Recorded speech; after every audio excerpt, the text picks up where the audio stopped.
हटाने वास्ते सरकार कोई ठोस उपराले करे। Thank you. ऑनरेबल मेंबर से असाउद्दीन ओवैसी।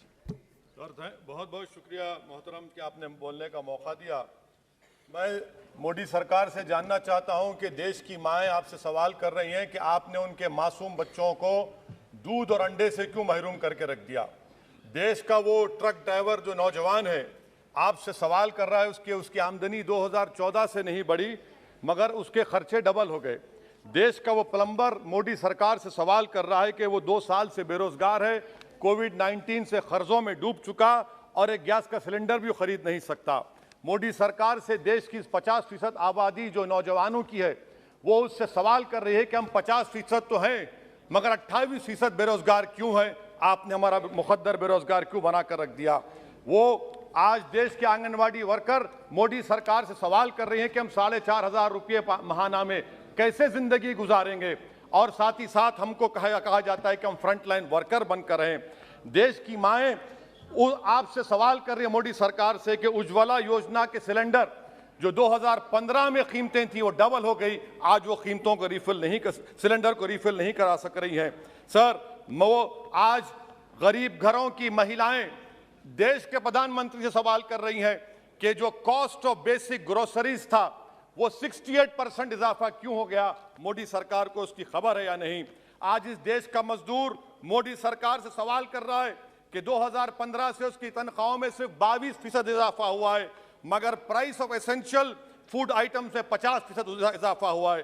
सर देश का गरीब जो आज भूखा सो रहा है वो देश के प्रधानमंत्री मोदी से पूछ रहा है कि मैं रात में और मेरे बच्चे भूखे सोते हैं मगर देश में 215 बिलियनर पैदा हो गए, कब तक गरीब का पैसा बिलियनर को जाएगा, वो गरीब मोदी सरकार से सवाल कर रहा है। देश का नौजवान मोदी सरकार से सवाल कर रहा है कि मैं खेतों में काम कर रहा हूं, मेरी तनख्वाह में इजाफा नहीं होता और मेरी उसमें इजाफा होता है। PLFS सर्वे कहता है कि 42% से आज 45.6% नौजवान खेतों में काम कर रहे हैं। क्या मोदी सरकार जानती है कि नरेगा में फाइनेंशियल ईयर 22 में 8 महीने में 90 मिलियन लोग काम कर रहे हैं। क्या यह इकोनॉमी अच्छी है या इकोनॉमी की बर्बादी को बताता है? क्यों आपने अब तक 15 रियासतों को 4,700 करोड़ रुपये बकाया नहीं दिया मनरेगा?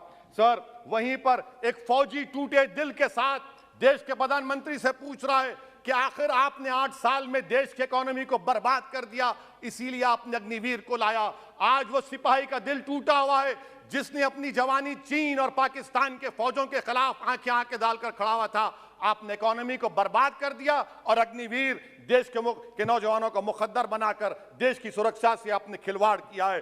देश के मासूम बच्चे जो स्कूल को जाते हैं देश के प्रधानमंत्री से पूछ रहे हैं कि प्रधानमंत्री जी आपने हमारे किताबों पर पेंसिल पर पेन पर 18% GST क्यों लगा दिया? सर देश के इकोनॉमिक एक्सपर्ट्स प्रधानमंत्री से पूछ रहे हैं कि हमने कानून बनाया कि कंज्यूमर प्राइस इंडेक्स 2 और 6% के दरमियान होगा, आखिर क्यों वो 7% हो गया? WPI 15% हो गया। सर देश के 40 करोड़ गरीब से गरीब देश के प्रधानमंत्री को खुलकर जवाब दे रहे हैं और पैगाम पहुंचा रहे हैं कि इन्फ्लेशन करप्शन के बराबर है। वो 40 करोड़ गरीब देश के प्रधानमंत्री से कह रहे हैं कि आपकी सरकार में और यूपीए की सरकार में कोई फर्क नहीं है, इन्फ्लेशन उनकी नजर में करप्शन है। सर देश के गरीब आदमी जो 95% FDs में डालते हैं वो देश के प्रधानमंत्री से पूछ रहे हैं कि आपकी सरकार के गलत फैसलों से 7% इन्फ्लेशन की वजह से वो 3.5% पर एनम उनको लॉस हो रहा है। सर वहीं पर देश के गरीब प्रधानमंत्री से पूछ रहे हैं कि हम आपकी गलत पॉलिसियों की वजह से आटा, बिस्किट, टूथपेस्ट कम खरीद रहे हैं। देश के वो लोग जो कर्जों पर घर और गाड़ी लिए थे उनके 1% लोन इजाफा हो गया क्योंकि आपकी तरफ से गलत पॉलिसियों की वजह से RBI ने 0.9% बढ़ाया तो बैंक्स ने 1% बढ़ा दिया। इस देश का किसान मोदी सरकार से पूछ रहा है कि 31 पैसे के लिए मुझे state bank of India NOC नहीं देता है, मगर आपकी सरकार ने ऐसे बड़े बड़े डिफॉल्टरों को 1,45,240 करोड़ रुपए आपने राइट ऑफ कर दिए बैड लोन के लिए।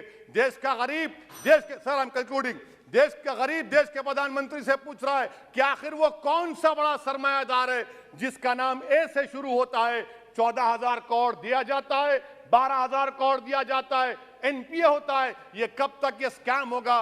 देश को आप बेवकूफ बनाते रहेंगे। Sir, FD rates 0.1% risen, but banks is making 0.8, 0.8%. What is this?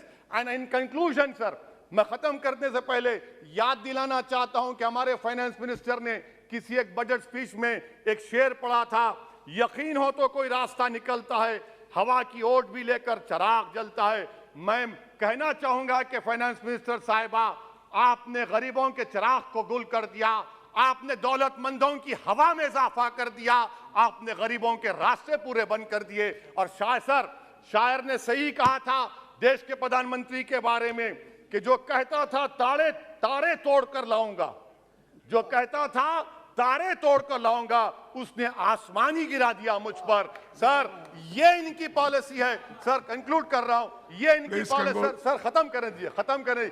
ये मोदी सरकार की पॉलिसी है। देख लीजिए सर, सिर्फ 50 एमपी बैठे, इनको प्राइस राइज से मतलब नहीं है, मगर देश की जनता का आक्रोश समझिए, गुस्सा समझिए।